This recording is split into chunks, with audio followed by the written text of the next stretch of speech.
Merhabalar, kanalıma tekrar hoş geldiniz. Ben Canan. Bugün sizlere şehriyeli nohutlu pilav tarifini göstereceğim. Nohutlu pilav tarifleri var, şehriyeli pilav tarifleri var ve ben ikisini kombine ettim. Yanına biz bazen sadece turşu ve yoğurt da yediğimiz oluyor. Yani içinde nohut olduğu için doyurucu bir pilav ve gerçekten de çok da lezzetli oluyor. Evet, buyurun başlayalım.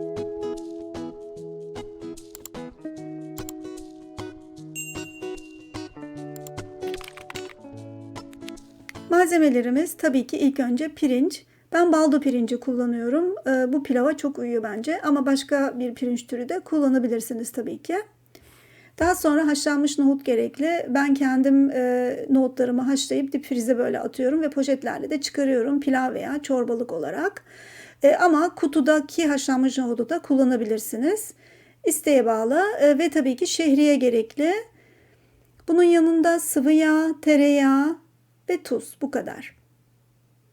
Şimdi yapılışına geçiyoruz. İlk önce bir tenceremize veya tavamıza sıvı yağ döküyoruz.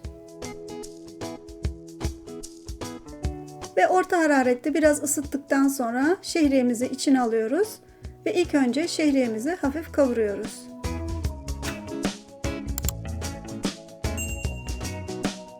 Şehriyemiz kavrulup renk aldıktan sonra tereyağımızı ilave ediyoruz. Ve eritiyoruz.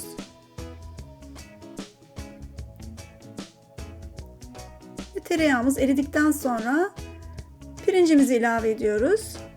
Ve şimdi güzelce pirincimizi de kavuruyoruz. Pirincimiz böyle parlak ve sert bir hal alana kadar kavuracağız. Pirinç pilavında pirinci güzelce kavurmak bir püf noktası, çok önemli. Ve ne kadar güzel kavurursanız o kadar güzel, lezzetli olur ve o kadar da az su gerekecek sonra pilavımızı pişirmek için.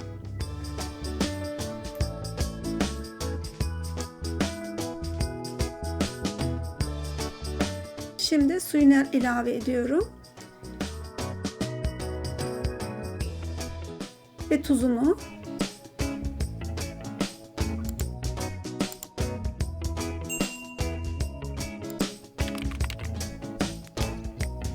Ve önceden haşlamış olduğum nohutları da ilave ediyorum. Ama buzluktan çıkarıp aynen böyle de ilave edebilirsiniz. Buzlu buzlu da olabilir. Suyunda erir. Ve karıştırıyorum tekrar. Kaynamaya bırakıyorum. Kapağını kapatıyorum kaynayınca.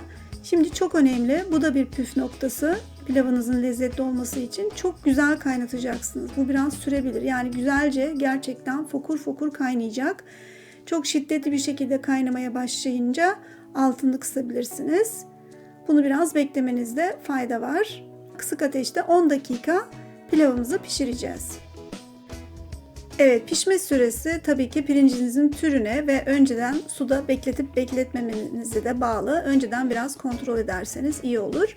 Ve şimdi ilk önce nohutlar yukarı çıktığı için altını kapattıktan sonra güzelce bir karıştırıyorum.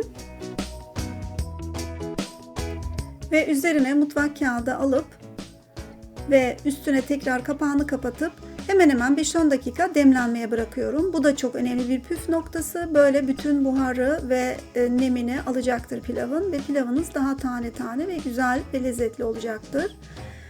Ve servis yapmadan önce tekrar karıştırıyorum. Ve şimdi pilavım servise hazır.